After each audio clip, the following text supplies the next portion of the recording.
मुट्ठी भर मेढक। मुट्ठी भर मेढक। बहुत समय पहले की बात है। किसी गांव में मोहन नाम का एक किसान रहता था। वो बड़ा मेहनती और ईमानदार था।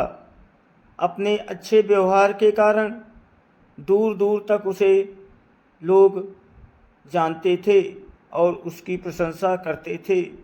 पर एक दिन जब देर शाम वो खेतों से काम कर लौट रहा था, तभी रास्ते में उसने कुछ लोगों को बातें करते सुना।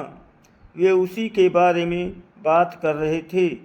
मोहन अपनी प्रशंसा सुनने के लिए उन्हें बिना बताए धीरे धीरे उनके पीछे चलने लगा।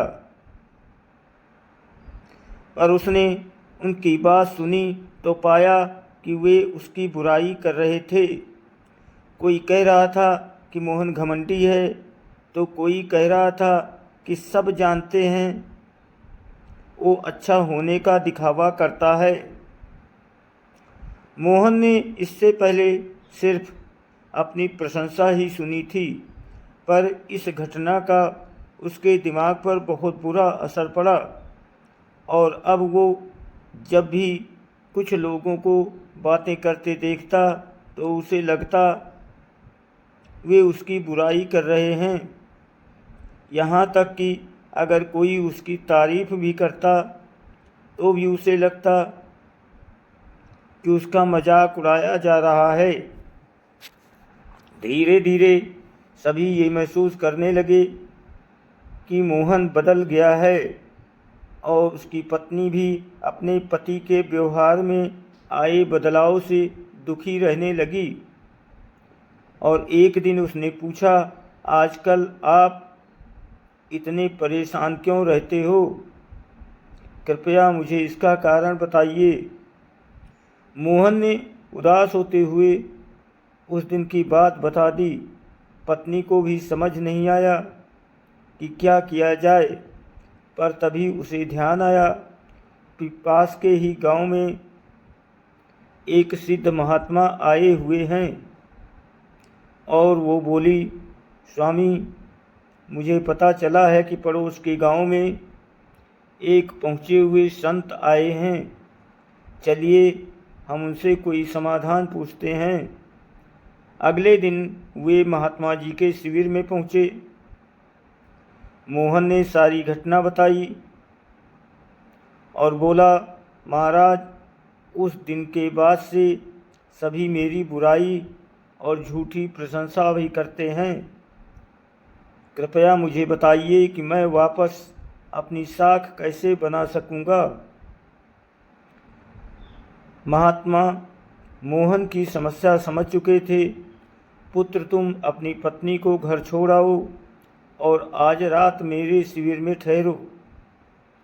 महात्मा कुछ सोचते हुए बोले। मोहन ने ऐसा ही किया, पर जब रात में सोने का समय हुआ तो अचानक ही मेढकों की टर टर की आवाज़ आने लगी। मोहन बोला, ये क्या महाराज, यहाँ इतना कोलाहल क्यों है? पुत्र, पीछे एक तालाब है। रात के वक्त उसमें मौजूद मेढक अपना राग आलापने लगते हैं, पर ऐसे में तो कोई यहाँ सो नहीं सकता। मोहन ने चिंता जताई। हाँ बेटा, पर तुम ही बताओ हम क्या कर सकते हैं? हो सके तो तुम हमारी मदद करो। महात्मा जी बोले। मोहन बोला, ठीक है महाराज, इतना शोर सुन के लगता है इन मेढकों की संख्या हजारों में होगी। मैं कल ही गांव से 50-60 मजदूरों को लेकर आता हूँ और इन्हें पकड़कर दूर नदी में छोड़ आता हूँ। और अगले दिन मोहन सुबह सुबह मजदूरों के साथ वहाँ पहुँचा। महात्मा जी भी वहीं खड़े सब कुछ देख रहे थे। तालाब ज़्यादा बड़ा नहीं था। 8-10 मजदूरों ने चारों ओर से जाल डाला और मेढकों को पकड़ने के लगे। थोड़ी देर की ही मेहनत में सारे मेढक पकड़ लिए गए। जब मोहन ने देखा कि कुल मिलाकर 50-60 मेढक ही पकड़े गए हैं, तब उसने महात्मा जी से पूछा, महाराज, कल रात तो इसमें हजारों मेढक थे, भला आज वे सब कहाँ चले गए हैं? यहाँ तो बस मुट्ठी भर मेढक ही बचे हैं।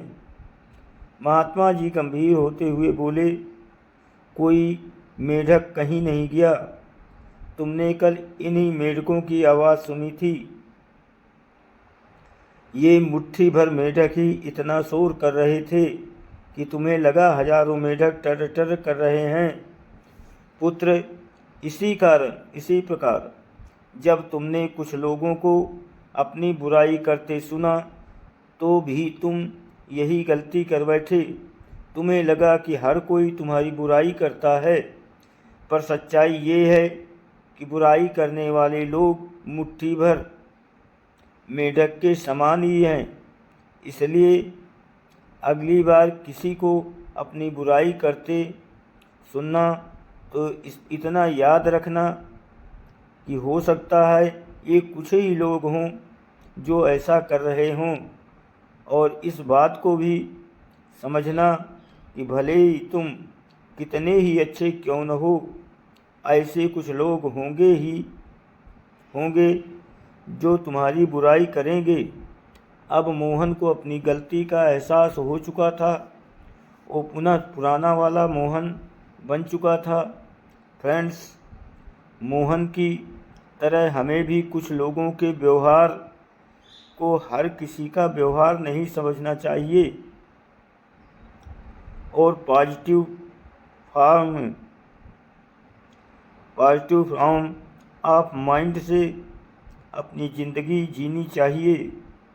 हम कुछ भी कर लें, पर लाइफ में कभी ना कभी ऐसी समस्या आ ही जाती है जो रात के अंधेरे में सी लगती है, मानो हजारों मेढक कान में टर टर कर रहे हों।